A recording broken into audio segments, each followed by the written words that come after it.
अगर आप ओवरसीज़ पाकिस्तानी हैं और आप ये जानना चाहते हैं कि फ़ॉरेन इनकम क्या होती है, रेमिडेंस क्या होती है, क्या फ़ॉरेन इनकम के ऊपर आपने टैक्स देना है, रेमिडेंस के ऊपर कब आपने टैक्स देना है, कौन सी ऐसी 3 या 4 गलतियां जब हम करेंगे तो हमें रेमिडेंस के ऊपर भी टैक्स देना पड़ेगा, इन दोनों में बेसिक डिफरेंस क्या है, आज के इस लेक्चर में इस तमाम कॉन्सेप्ट को स्टडी करते हैं। आप देखें प्रैक्टिकल अर्निंग है, उसमें हूँ फ़हीम महबूब।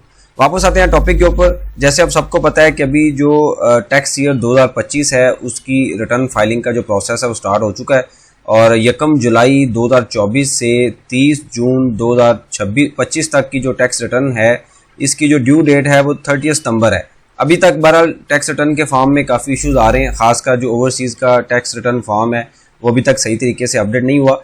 लेकिन अभी हम क्विकली इसको दोबारा रिपीट कर लेते हैं, रिव्यू कर लेते हैं कि ओवरसीज़ जो पैसे पाकिस्तान में भेजते हैं क्या उनके ऊपर कोई टैक्स है, अगर किस सिचुएशन में वो टैक्सीबल होगा, या रिटर्न फाइल करते हुए कौन सी ऐसी गलतियां जब हम करेंगे तो हमें फ्यूचर में जो FBR की तरफ से नोटिस भी आ सकता है और हमें टैक्स भी देना पड़ सकता है। तो सबसे पहला एक कॉन्सेप्ट हम स्टडी कर लेते हैं कि फॉरेन इनकम क्या होता है और रेमिडेंस क्या होता है। तो ये जो ओवरसीज़ हैं इनके अक्सर 2 ही क्वेश्चन होते हैं कि क्या मैंने फॉरेन इनकम के ऊपर जो पैसे, फॉर एग्जांपल एक बंदा है ओवरसीज़ है जो दुबई में बैठा हुआ है और वहाँ से आप सैलरी इनकम ले रहे हैं और वहाँ पे जब वो पैसे आप पाकिस्तान में भेजेंगे तो क्या उसके ऊपर टैक्स होगा, ये क्वेश्चन होता है। या दुबई के जो पैसे हैं वो आप जो कमा रहे हैं वहाँ से सैलरी इनकम से ले रहे हैं, कोई आपकी प्रॉपर्टी है वहाँ से रेंट आ रहा है, या बिजनेस कर रहे हैं तो क्या आप उसके ऊपर टैक्स देंगे या वो सारी इनकम आप अपनी टैक्स रिटर्न में रिपोर्ट करेंगे। तो इसको हम 1 बाय 1 इस कॉन्सेप्ट को स्टडी करते हैं। तो सबसे पहला पॉइंट आता है रेमिडेंस। रेमिडेंस क्या होता है?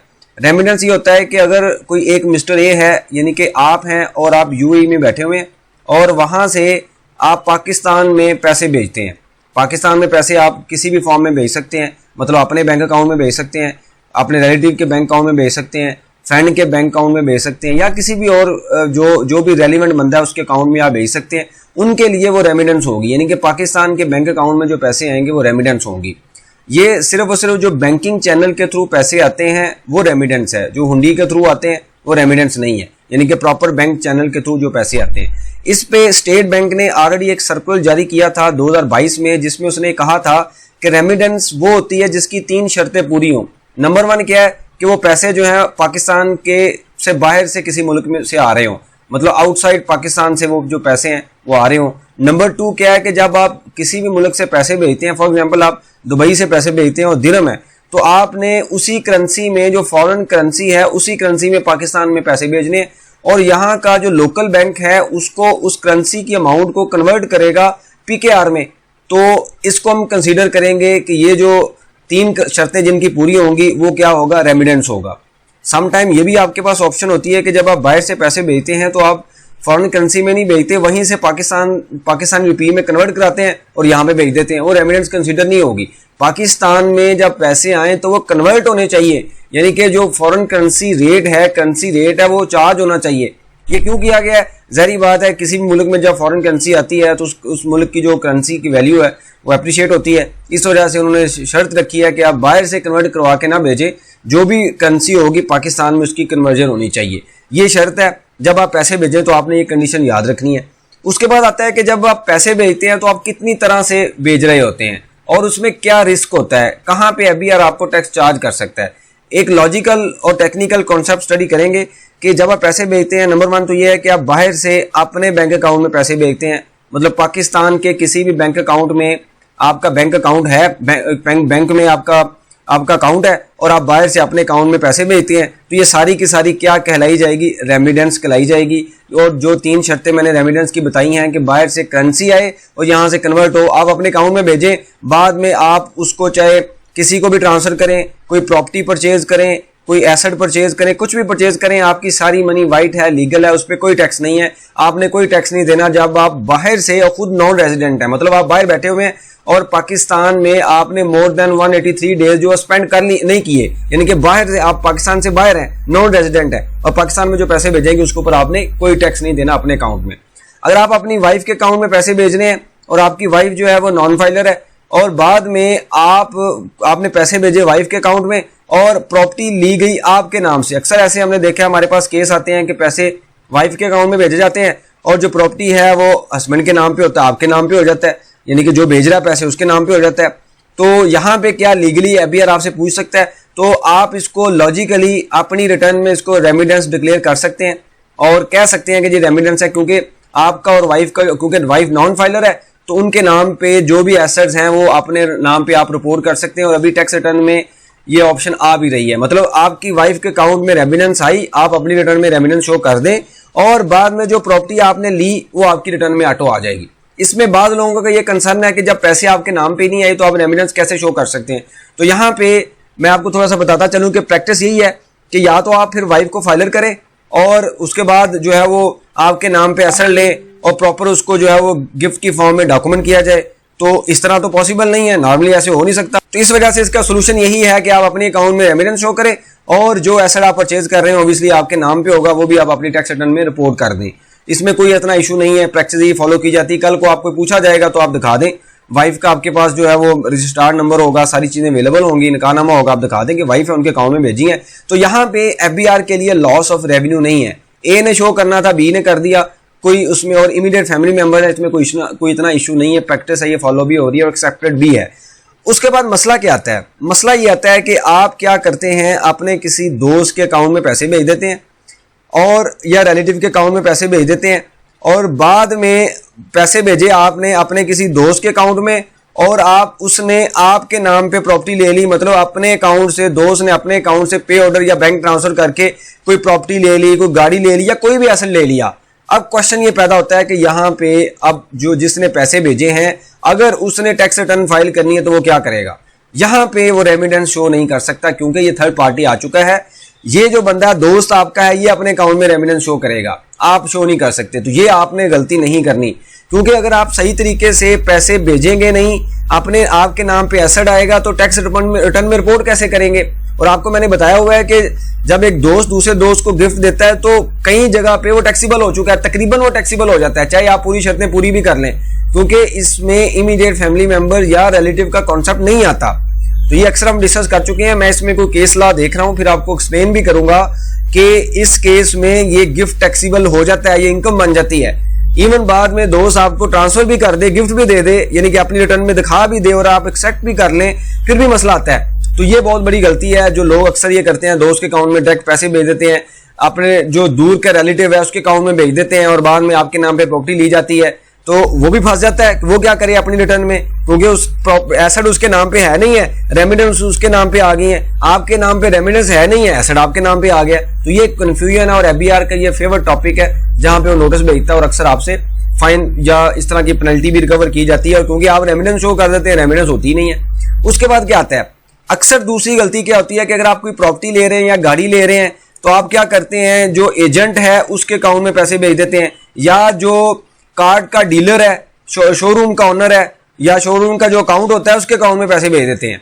अब यहाँ पे भी सेम वही मसला है कि पैसे किसी और के अकाउंट में आए हुए हैं, एसेट आपके नाम पे है, वो भी फंस जाता है। उसका तो बिजनेस है, वो बता देगा कि ये देखें जी मेरे अकाउंट में पैसे आए थे, मैंने आगे भेज दिए, वो तो निकल जाएगा। लेकिन आप अपने नाम पे एसेट कैसे शो करेंगे, ये एक बहुत बड़ा क्वेश्चन है। जो लोग इसको रेमिडेंस शो कर देते हैं, इस तरह की गलती करने के बाद अपनी टैक्स रिटर्न में रेमिडेंस शो करके एसेट रिपोर्ट कर लेते हैं और बाद में कभी नोटिस आता है और एफबीआर आपको ये कहता है जरा पीआरसी डॉक्यूमेंट लेके आए। पीआरसी डॉक्यूमेंट मैंने आपको बताया हुआ है, प्रोसीड रियलाइजेशन डॉक्यूमेंट है।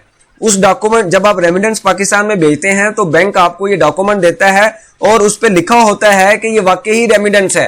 तो जब आपके अकाउंट में रेमिडेंस ही नहीं आई तो आप अपनी रिटर्न में रेमिडेंस कैसे शो कर सकते हैं। आपके पास पीआरसी डॉक्यूमेंट नहीं होगा। जब पीआरसी डॉक्यूमेंट नहीं होगा और आपने गलती की इस दो केसेस में, तो आपको मैक्सिमम जो टैक्स है वो 45% तक चार्ज किया जाता है। मतलब फॉर एग्जांपल हम ये कहते हैं जी 1 करोड़ की रेमिडेंस आपने भेजी और आपने ये गलती कर दी, तो उसमें तकरीबन 45 लाख तक 4.5 मिलियन तक जो टैक्स आपको चार्ज किया जा सकता है। ये मैक्सिमम स्लैब है, इससे कम भी टैक्स होता है, यानी कि स्लैब रेट के मुताबिक टैक्स चार्ज किया जाता है। तो ये आपने गलती नहीं करनी।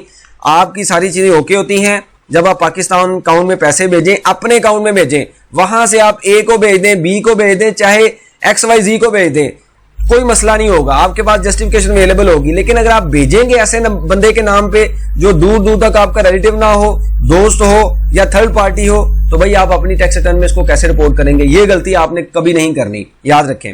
उसके बाद क्या आता है पॉइंट, जैसे हमने 2 पॉइंट स्टडी किए कि फॉरेन इनकम क्या होती है, रेमिडेंस क्या होती है। रेमिडेंस को हमने देख लिया, अब हम देखते हैं फॉरेन इनकम। फॉरेन इनकम ये होती है कि एक रेजिडेंट पर्सन, मतलब एक बंदा है जो पाकिस्तान में रहता है, उसने मोर देन 183 डेज पाकिस्तान में कंप्लीट कर लिए हैं और पाकिस्तान से बैठ के वो बाहर सर्विसेज दे रहा है। फॉर एग्जांपल वो यूरोप में, अमेरिका में सर्विसेज दे रहा है और वहां से उसको इनकम आती है, या उसकी कुछ बिल्डिंग्स है जो उसने रेंट पे दी हुई है मिडिल ईस्ट में, या उसका कोई बिजनेस है जो कि बाहर से उसको पैसे आते हैं और वो पाकिस्तान का रेजिडेंट है, मतलब पाकिस्तान में मोर देन 180 डेज स्पेंड कर चुका है, तो जो भी उसकी वर्ल्ड वाइड इनकम होगी वो पाकिस्तान के अंदर टैक्सेबल होगी और उस पे उसने टैक्स देना है। यानी कि रेजिडेंट की बात हो रही है। अगर आप नॉन रेजिडेंट हैं और बाहर से पाकिस्तान में पैसे भेज रहे हैं, वो तो रेमिटेंस है। तो जिसने 180 डेज पाकिस्तान में कंप्लीट कर लिए और पूरी दुनिया से कहीं से भी उसको पैसे आ रहे हैं तो वो फॉरेन इनकम कहलाई जाएगी और वो पाकिस्तान में बैठा होगा और उसने उसके ऊपर रिटर्न फाइल करनी है और टैक्स भी देना है। अब इसकी एग्जांपल क्या हो सकती है कि जैसे मैंने आपको बताया है कि आप बाहर सब्सिडी दे रहे हैं, आपको ऑनलाइन सब्सिडी दे रहे हैं, सैलरी आ रही है, कोई आपने बिल्डिंग ली हुई है दुबई में, किसी भी मुल्क में, वहां से रेंट आ रहा है, वो टैक्सीबल होगा। आपका बिजनेस है बाहर, वो टैक्सीबल होगा। इसके अलावा कोई भी और इनकम है, अगर आप कंसल्टेंसी दे रहे हैं और पाकिस्तान के रेजिडेंट हैं, यानी कि 183 डेज आपने पाकिस्तान में कंप्लीट किए हुए हैं, तो आपने टैक्स देना है। अक्सर ये होता है कि लोग 2 माह पाकिस्तान में रहते हैं, 3 महीने बाहर रहते हैं, फिर पाकिस्तान में आ जाते हैं। तो पूरे साल में चेक करना है आपने कि क्या आप मोर देन 183 डेज पाकिस्तान में रह चुके हैं। अगर आप रह चुके हैं तो आप पूरी दुनिया से जहां जहां पे से इनकम ले रहे हैं आपने टैक्स देना है। तो अगर हम इस लेक्चर को कंक्लूड करें तो वो क्या है कि अगर ओवरसीज हैं, जो बाहर बैठे हुए हैं, जिन्होंने 183 डेज पाकिस्तान से बाहर स्पेंड कर लिए हैं, वो हैं ओवरसीज, उन्होंने पाकिस्तान में जो पैसे भेजने हैं वो रेमिटेंस कहलाई जाएगी। रेमिटेंस भेजने के लिए मैंने आपको 3 शर्तें बताई थी कि बाहर से वही करेंसी पाकिस्तान में आए, पाकिस्तान में रेट लगने के बाद, लोकल एक्सचेंज रेट लगने के बाद उस करेंसी को कन्वर्ट किया जाए पीकेआर में, मतलब बाहर से आपने दिरहम है या डॉलर है या यूरो है या पाउंड है वो भेजने हैं, वहां से कन्वर्ट करवा के पाक रुपीज नहीं भेजने। मतलब 100 पाउंड है वहां से भेज दें, पाकिस्तान में आके वो कन्वर्ट हो, 100 दिरहम है वहां से भेज दें, पाकिस्तान में आके वो कन्वर्ट हो, वो रेमिटेंस कहलाया जाएगा, उस पर आपने टैक्स नहीं देना। ये शर्त आपने पूरी करनी है। फिर मैंने आपको बताया कि हम गलतियां क्या करते हैं, दोस्त के अकाउंट में भेज देते हैं, रिलेटिव के अकाउंट में भेज देते हैं, डीलर के अकाउंट में भेज देते हैं, पार्टी के अकाउंट में भेज देते हैं, तो एसेट आपके नाम पे होता है। ये गलतियां कल को डॉक्यूमेंट दे नहीं सकते, जब डॉक्यूमेंट नहीं देंगे तो टैक्स चार्ज किया जाएगा। तो रेमिटेंस भेजने से पहले आपने, ये छोटा सा कॉन्सेप्ट है, वैसे आप सबको पता होगा, लेकिन फिर भी हमने रिपीट कर लिया क्योंकि हमारे पास अक्सर ऐसे केसेस आ रहे हैं कि एसेट उनके नाम पे है, पैसे डायरेक्ट पार्टी को भेजे हुए हैं, भाई उसको कैसे शो करें, सोर्स कहां से दिखाएं, फिर रिस्क लिया जाता है, टैक्स रिटर्न में रिपोर्ट कर दिया जाता है, निकल गया तो निकल गया, एफबीआई ने पकड़ लिया तो फिर टैक्स देना पड़ता है या उनके साथ सेटिंग करनी पड़ती है, आपको पता ही है जैसे सेटिंग होती है। तो इस वजह से आपने इन चीजों का ख्याल रखना है, आपकी सारी चीजें ओके होती हैं। जब टैक्स है ही नहीं है तो एक स्टैंडर्ड प्रोसीजर है जो आप फॉलो करें, एसओपी है वो फॉलो करें, ताकि आप फ्यूचर की नॉन कंप्लाइंस से बच सकें। फिर भी आपका कोई क्वेश्चन हो आप डिस्कस कर लें, इसके ऊपर हम डिस्कशन करेंगे ताकि जो लर्निंग का प्रोसेस है कंटिन्यू रहे। बहुत शुक्रिया, जज़ाकल्लाह।